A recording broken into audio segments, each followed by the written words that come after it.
Breaking Jain news. Sant Shiromani परम पूज्य आचार्य भगवान आचार्य श्री विद्यासागर जी महाराज के शिष्य परम पूज्य जैन मुनि श्री प्रणम्य सागर जी महाराज से सुनिए कि आचार्य श्री ने प्रथम दर्शन में उनसे ऐसा क्या कहा कि वह फिर उनके ही हो गए। लीजिए सुनिए पूरा संस्मरण पूज्य मुनि श्री प्रणम्य सागर जी महाराज से। जिनका चित्र भी तब देखा जब पहले उनको स्वप्न में देख लिया। आप सोच सकते हो कि कभी किसी का स्वप्न पहले देख लिया जाए और उस व्यक्ति को बाद में देखा जाए, ऐसा हो सकता है? हमें भी आश्चर्य होता है, लेकिन हमारे साथ वो चीज घटित हुई, वो आज भी मुझे याद आती है और आज भी मैं उस आश्चर्य से भर जाता हूं कि ऐसा कैसे हुआ। क्योंकि जहां जन्म हुआ वहां तो वो केवल एक चातुर्मास किए और निकल गए। जिस चातुर्मास में उन्होंने वहां चातुर्मास किया, उस चातुर्मास में इस काया का जन्म हुआ। समझ आ रहा है? 75 का फिरोजाबाद में जब चातुर्मास था, तब इस काया का, इस आत्मा के लिए नए शरीर का जन्म हुआ। अब आप सोचो, उसके बाद में वो कभी उधर आए नहीं और उधर के लोग भी इधर कभी इस तरह से दर्शन आदि करने ज्यादा आते नहीं। मंदिरों में भी कोई ज्यादा उनकी फोटो वगैरह उस समय पर थी नहीं, बस नाम जरूर रहता था, नाम सुनने में आ जाता था। बुंदेलखंड में एक बहुत बड़े आचार्य हैं जिनके दर्शन कर लो तो ऐसा लगता है जैसे भगवान के दर्शन कर लिए। ये नाम सुनने में आता था उस समय। छोटी सी उम्र में भी ये नाम सुनते सुनते एक दिन उनके दर्शन स्वप्न में हो गए और स्वप्न में होने के बाद में फिर वो एकदम से लाइन बदलने लग गई। दिमाग में अलग अलग चीजें आने लग गई। पहले दिमाग वही चल रहा था जैसे आप लोगों का चलता है, आईआईटी करना है, ये जॉब करना है, ये कैरियर बनाना है, ये पहले यही दिमाग चलता था। ये नहीं होगा तो ये बिजनेस करेंगे, ये बिजनेस करेंगे। दुनिया की ऐसी कोई गलियां नहीं जो छान ना ली हो थोड़ी सी उम्र में। लेकिन फिर भी वो एक स्वप्न आने के बाद में इस तरह से भीतर से एकदम से लाइन हटने लगी, अंतरंग के परिणाम बदलने लगे कि उसी परिणाम बदलने का यह परिणाम निकला कि उनके दर्शन करने के लिए जब पहली बार उनका दर्शन किया था, पहली बार उनके दर्शन करने से पहले कितने कितने मन में योजनाएं बनाई थी।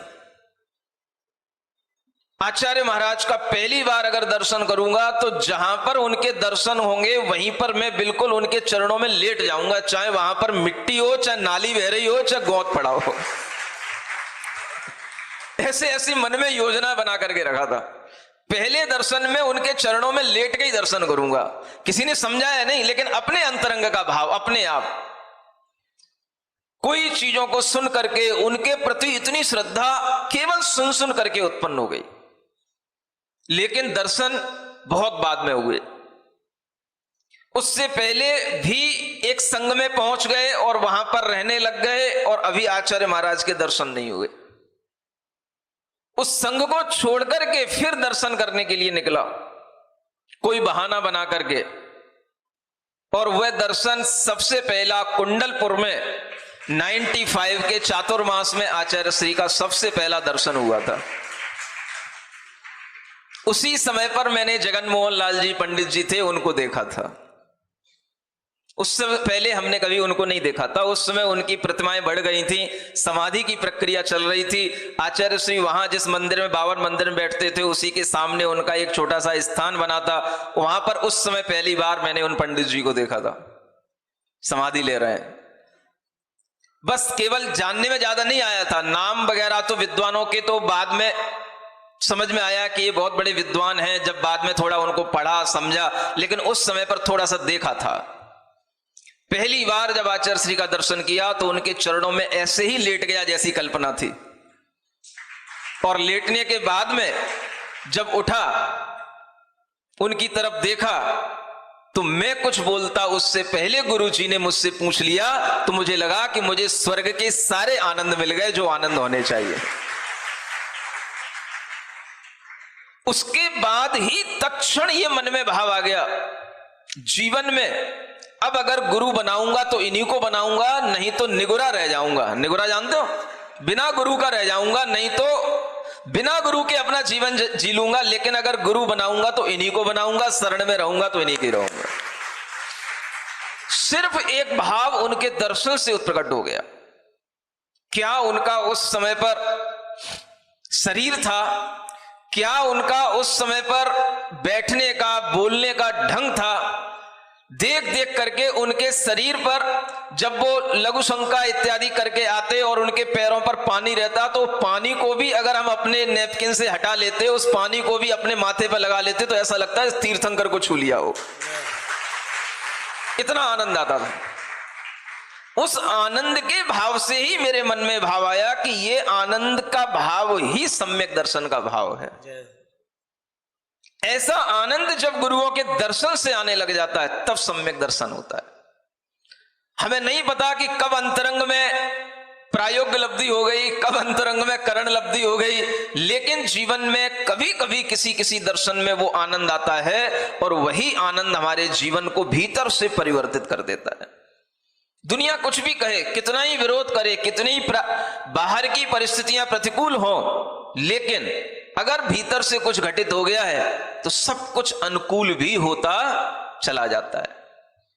दूसरे संघ का था, दर्शन पहली बार किए, दूसरे संघ के लोग कहते थे, दूसरे संघ के ब्रह्मचारी को, दूसरे संघ के व्यक्ति को आचार्य महाराज देखते तक नहीं है, कहां जा रहे हो? लेकिन भाव क्या था? दर्शन हमें करना है, देखना उन्हें नहीं है, हमें देखना है उनको। हमारे अंदर ललक है कि हमें उनका दर्शन करना है, वो हमें देखें या ना देखें कोई बात नहीं। और वह दर्शन करने के बाद में जब उन्होंने अपने मन से पहली बार पूछ लिया, क्यों? ये शब्द थे उनके, क्यों, कहां से आए हो, ये पूछा था उन्होंने सबसे पहली बार। बस उसी में इतना ग्लैड हो गया कि आज तक भी वो याद रहता है, वो विशुद्धि, वो आनंद। और उस समय पर 2-3 दिन उनके निकट रहा, बस केवल उनके चरण पहुंचता रहता था, हाथ पहुंच लेता था, इतनी वहां पर मुझे सुविधा एक महाराज जी थे, उन्होंने दे दी थी, बेटा पहुंच लिया कर लिया कर। निकट में आने का उन्होंने मुझे उस समय पर एक अवसर दिया, और वो अवसर आज भी याद आता है तो मन में आज भी उतनी विशुद्धि बढ़ जाती है जितनी 95 में बढ़ती थी याद करने से। इस तरह की जो विशुद्धियां होती हैं, यही हमारे लिए, मुझे महसूस होता है कि ये सम्यक दर्शन का कारण बन जाती हैं। फिर अपने आप मन से भाव निकल आते हैं, हम उन्हीं के हो गए। और किसके होना है?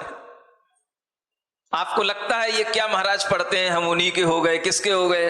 अब हो गए तो हो गए, तुम्हें समझ में नहीं आता, हमारी अपनी समझ है, हमारा अपना समर्पण है, हमारे अपने